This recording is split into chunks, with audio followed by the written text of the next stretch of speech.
The ice skater. The ice skater shields the dancer, shedding her secrets.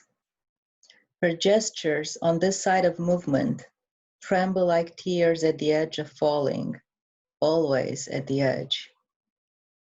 They hold themselves back with a quiet passion restrained in the power of what they could say if they let themselves go, caught in ice, but not captive, free in the frozen tremor of what could be a song of line made body and of body made sign.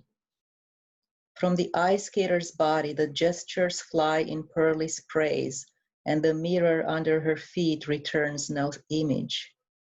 Again and again, her slender body stands as the ice under her feet breaks in myriad meridians. She is not just grace, she is the dancer, frozen in a gesture. This poem was from the collection Voice of Ice, Voix, glace, which I wrote in my second language, French, a language I learned in school, by the way. My first language is Romanian.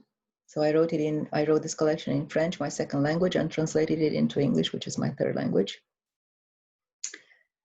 And the French version got the most important French prize for prose poems. I wrote these poems while walking.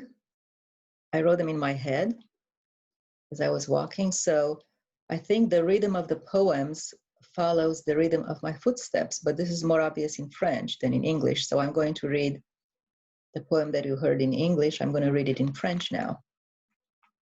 La patineuse. La patineuse secrète la danseuse.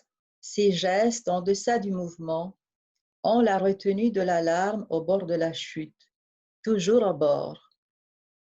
Ils se retiennent avec une passion muette, contenue dans le pouvoir de ce qu'ils pourraient dire s'ils se laissaient aller.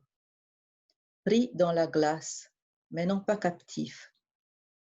Libres dans la retenue glacée de ce qui pourrait être un chant de la ligne qui se fait corps et du corps qui se fait signe.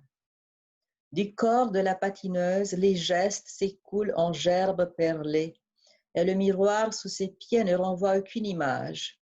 Encore et encore, son corps se dresse svelte et fluet, tandis que sous ses pieds, la glace se casse en 1000 méridiens.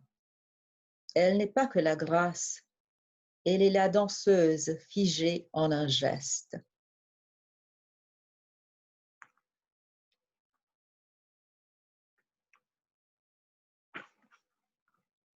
Shredded shadow.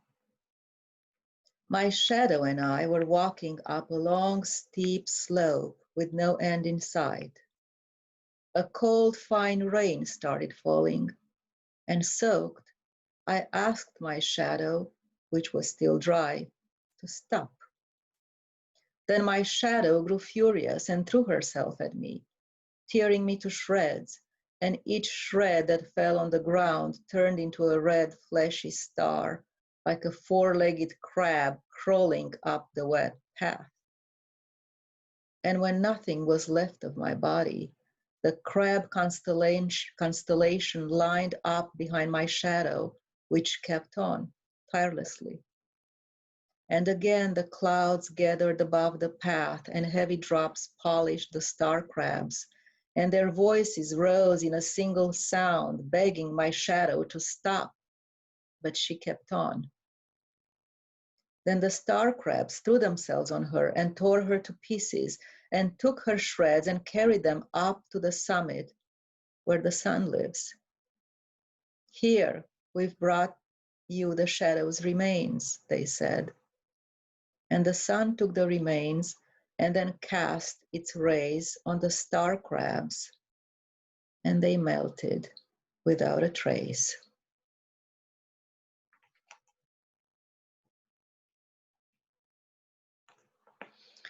And the last poem I will read, it's called The Three Dancers, and it's inspired by a Romanian folk tale, which is about a mother-in-law who has a third eye at the back of her neck with which she can see everything that her daughters-in-law are doing. The three dancers. They are dancing, all three hand in hand.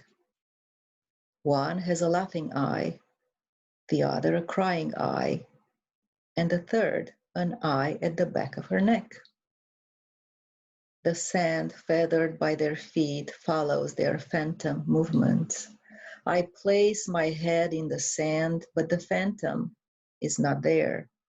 I hide my head and my body in the sand, and I see the dancer's movements flowing drop by drop from an hourglass. Inside the hourglass, the movements keep coming to life and dying, while on the other side, on earth, their phantom lives on forever.